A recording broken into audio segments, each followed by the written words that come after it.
عین ہے، فرض کفایہ نہیں ہے. اس دعوت کا ان 6 صفات میں سے کوئی صفت فرض کفایہ نہیں ہے، فرض عین ہے سب. ہاں، لوگ اسی چکر میں پھنسے ہوئے ہیں کہ تبلیغ فرض عین ہے کہ فرض کفایہ. ابھی تک اس کا فیصلے نہیں کر پائے. کیونکہ ہاں بھائی ایک جماعت خیر کا کام کر رہی ہے، فرض کفایہ ہے. نہیں، دیکھو یاد رکھیو دوستو یہ بات، جو کام اپنی ذات کے لیے کیا جاتا ہے فرض عین ہوا کرتا ہے. علماء نے لکھا ہے، میں اپنی طرف سے نہیں کہتا، کہ علماء نے لکھا ہے کہ جو کام اپنی ذات کے لیے ہوتا ہے وہ فرض عین ہوتا ہے، جو دوسروں کے لیے ہوتا ہے وہ فرض کفایہ ہوتا ہے. اگر تبلیغ کو اتنا ہی سمجھے ہو کہ جو لوگ یہ کام کر رہے ہیں امت کی اصلاح کے لیے کر رہے ہیں تو یہ کام فرض کفایہ ہے. پھر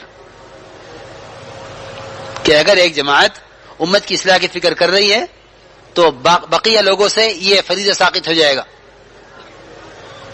لیکن اگر یہ محنت ہر شخص کی اپنی ذات کے لیے ہے،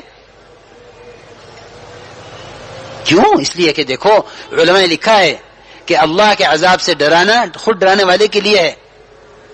نہ ماننے والوں کو کوئی فائدہ نہیں ہوگا، لیکن نہ ماننے والوں کی وجہ سے دعوت دینے والے کو فائدہ نہ ہو یہ ممکن نہیں ہے.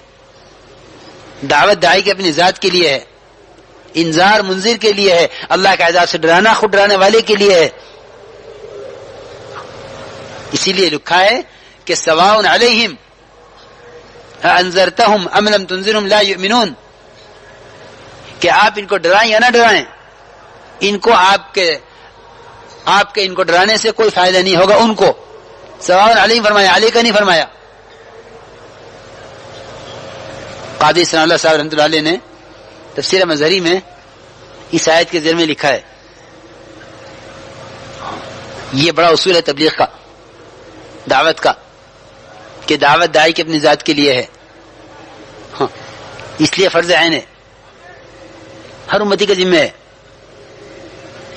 کہ دعوت سے اپنے یقین اور ایمان کو اور دعوت کے ذریعے سے اپنے دین کو اتنا پختہ کر لے کہ یہ کسی دوسرے کا مدعو نہ ہو سکے.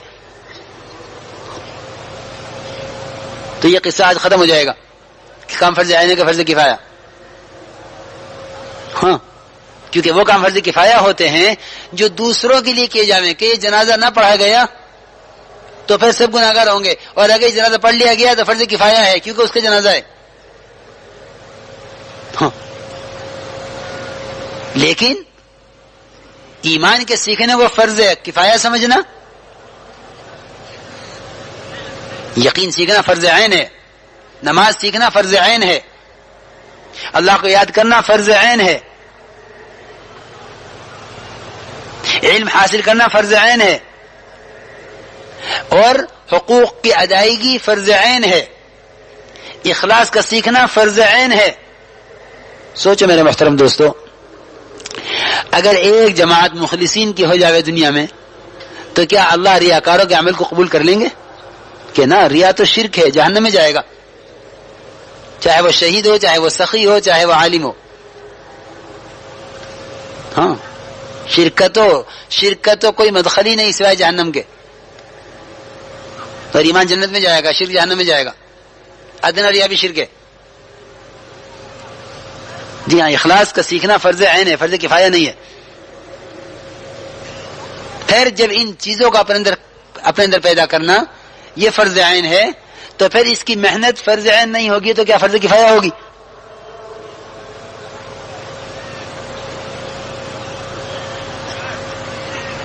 میرے دوست بزرگوں، اصل میں مغالطہ یہاں سے ہوا ہے کہ برائی کا حکم کرنا، برائی سے روکنا دوسرے کی اصلاح کے لیے ہے. یہاں سے مغالطہ ہوا ہے. نہیں، دیکھو، بھلائی کا حکم کرنا بھلائیوں پر چلنے کی استعداد پیدا کرنے کے لیے ہے. حضرت تھانوی رحمۃ اللہ علیہ کو فرماتے تھے، مواعظ دیکھ رہا تھا حضرت تھانوی رحمۃ اللہ علیہ کے، اس میں یہ ملا. حضرت خود فرماتے ہیں کہ میں جس منکر کو اپنے اندر سے نکالنا چاہتا تھا اس سے دوسروں کو روکتا تھا، اور جس معروف کو اپنے اندر پیدا کرنا چاہتا تھا اس پر دوسروں کو آمادہ کرتا تھا.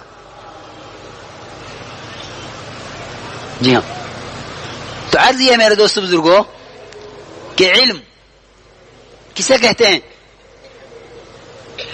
ہمارا رب ہم سے جو کچھ چاہتا ہے وہ علم ہے. علم اور فن میں فرق یہی ہے کہ جو ہم سے مخلوق چاہتی ہے وہ فن ہے.